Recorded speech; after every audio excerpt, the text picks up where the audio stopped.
I Hope This Doesn't Find You by Liang. Chapter 6. Nothing good has ever happened in the main hall before.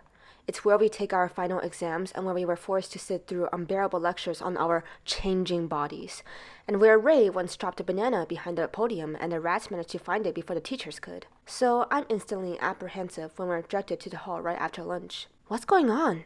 I ask Abigail as we find seats at the very back. The entire room is basically designed to be depressing, with its drab, windowless walls and uncomfortable plastic chairs. A whole year after the incident, the stench of the rotten banana still lurks around like the villain from a major movie franchise, impossible to track down and never fully killed. I was hoping you'd know, Abigail says between loud bites of her kaya toast. The sticky note on her lunchbox today reads, "Keep shining. Don't school captains get advance notice of this stuff?" "Not this," I say, scanning the room for clues. There's a laptop set up near the projector, and a thermos sitting on the hardwood floor, which means we're getting a presentation of some sort. Then, without meaning to, my gaze slides to Julius in the second row, just as he lifts his head and glowers at me. A shock goes through my body at the venomous look on his face. I've hoped his anger would dissipate after yesterday, but it seems to have only fermented. It's not just him. Word about my email must have spread to everyone in our class by now. When I sit down, the girl next to me scowls and scoots her chair away as if I'm the source of the human smell. My stomach burns. The second of clacking heels distracts me briefly from my misery. A serious-looking woman around my mom's age stride up to the front, her blonde hair pulled into a bun, so tight I pity her scalp. A school visitor badge pinned to her tweed jacket. "Samantha Howard," it says, beneath a blurry photo of her. She doesn't say anything, just surveys us like we're collectively committed a crime against her family pet, and presses a button. The projector flickers on, casting a slideshow onto the giant white screen behind her. I take one look at the title, "The Digital Student, Online Etiquette and Cyber Safety," before my stomach plummets, my misery returning with full intensity.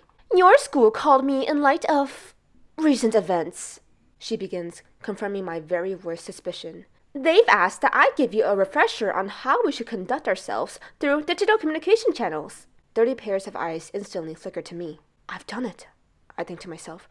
I've discovered hell on earth, and it's right here. "Now, you might be under the impression that since you're the younger generation and you grew up with your little tablets and laptops and iPads and gadgets, you don't need any advice, right? You know exactly what you're doing right." "Wrong," she says so loudly a few people jump. "Before we dive in, let's have a quick show of hands. How many of you in this room have a social media account of some kind?" There's a brief moment hesitation, then every single hand in the room goes into the air. "That's very disappointing," Samantha Howard says on a heavy sigh. "Not surprising, but disappointing. And tell me, how many of you post frequently on these accounts? Videos and photos and the like?" A few hands are lowered, but most of them stay up. "This is your first mistake. Everything you post will leave a permanent mark on the internet. Every comment, every interaction, every selfie." She spits out the word like it's the name of someone who once poisoned her morning tea. "After today's session, I hope you all go back and private your posts. Better yet, delete all your accounts completely. Keep your content to yourself." She pauses mid-sentence and blinks at Abigail. "Yes, do you have a question?" Abigail stands up, her expression almost as grave as Amanda's. "Yes, just one." She clears her throat. "What do we do if we're really feeling ourselves?" Snorts of laughter travel around the room. Samantha frowns. "This is not a joke. This is a matter of security." "I don't think you're understanding," Abigail says innocently. "I'm talking about, like, really feeling ourselves. Have you ever drawn a perfect cat wing and felt the utmost need to share online? For it to be saved in perpetuity? To become your lasting legacy? Don't you think it's a crime not to show the world the new black dress I bought and how good it makes my figure look?" She finishes her little speech by falling back in her seat and grinning at me. And though I really should disapprove, I have to bite my lip to stop from laughing as well, partly because I know why she's doing this. Abigail has never minded being disruptive in class, but she's always more disruptive when she senses that I'm in a bad mood. It's her way of simultaneously raising my blood pressure and my spirits. "I assure you, young lady, that's not the kind of legacy you want to leave," Samantha says, her nostrils flaring. "This is exactly what I'm talking about. I know your prefrontal cortexes haven't fully developed yet, but you have to start thinking beyond your impulses in the moment. Your digital footprint could affect your school records, your future colleges, your future jobs. Let's all take a look at examples of what you should be avoiding, shall we? She moves on to the next slide, which is a mock-up of an email. Dear Bratty, your personality sucks. Your face sucks. And your existence sucks. I don't like you very much at all. You should run out in front of a train. The room's attention swivels back to me. I duck my head, my whole face red hot with humiliation. Even though it's not my email, the reference is clear and evidently deliberate. Can somebody tell me what's wrong with this? Samantha asks. Nobody volunteers. And for a few incredibly naive, foolish seconds, I think I might be safe. We can get back to that nice lecture on how posting selfies will result in our inevitable murder. But then Samantha looks out at the room. Participation is important. If we're feeling shy, I'll pick someone at random. How about... So long as it's not Julius, I pray in my head, my fingernails digging into my skirt. Just don't let it be Julius. You, Samantha says and points right at Julius. Maybe I should run out in front of a train. Me? Julius repeats as her class dissolves into furious whispers. When he rises from his seat, his back straight, hands in his pocket, I'm offered an unwanted view of his side profile. For once, he doesn't look smug about being called on to answer a question. Yes, what's the problem with this example? Should someone, no matter how they're feeling, send out an email like this? Julia's eyes cut to me, as quick as lightning, cold as ice. Well, I don't think anyone should ever write an email like this to begin with. It's remarkably immature and a sign of the sender's unresolved anger issues, not to mention low self-esteem. But what if the recipient deserved it? I don't realize I've stood up and spoken until everyone whirls around to stare at me, the concentrated weight of their attention like a hammer to the stomach.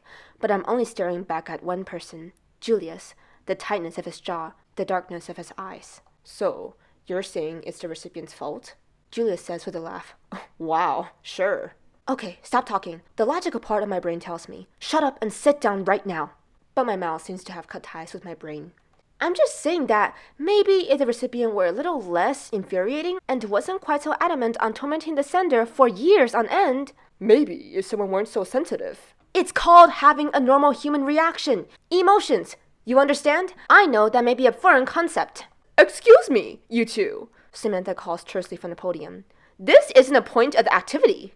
We both do something we would never dare with a teacher, not even an art teacher. We ignore her. You didn't seem to care so much about anyone else's reaction when you were writing the emails, Julia says, his voice rising. Again, I didn't mean for them to get out, I snap. I'm very distantly aware that the hall has gone dead quiet, that everyone's watching, listening, witnessing this.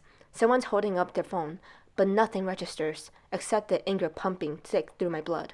The desire to destroy the boy standing across from me. I was just venting. Have you ever heard of a diary, Sadie? It might be a worthy investment.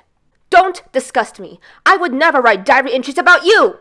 He cocks his head, smiles with his lips but not his eyes. And yet, it's clear I'm all you ever think about. Think about killing? I amend, grinding my teeth together. I could kill him right now. See? Julius gestures to me, as if delivering a speech. This is what I mean about the unresolved anger issues. You mean that you're the source of them, because yeah, you'd be correct. Silence! Samantha yells.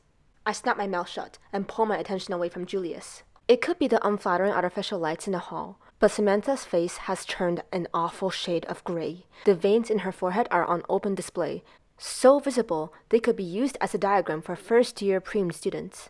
Never! She seethes.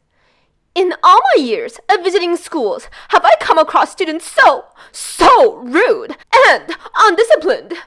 This behavior is absolutely unacceptable. She stabs a finger toward our badges. And you're meant to be the school captains? This is the kind of example you choose to set for your peers? I hadn't thought it possible to taste any new flavors of humiliation, but apparently I can. The skin on my cheeks and the back of my neck is so hot it itches. Before coming here, all I've heard about Woodville was how it's one of the top academic institutions in the state. Selective, prestigious.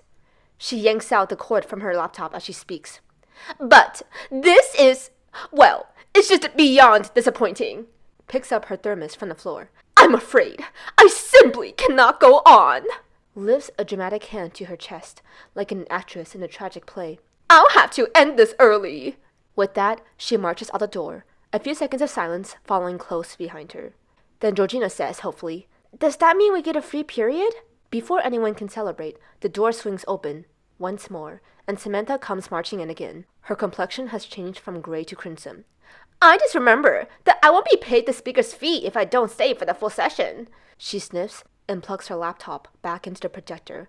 Now, where were we? Ah, yes, your digital footprint.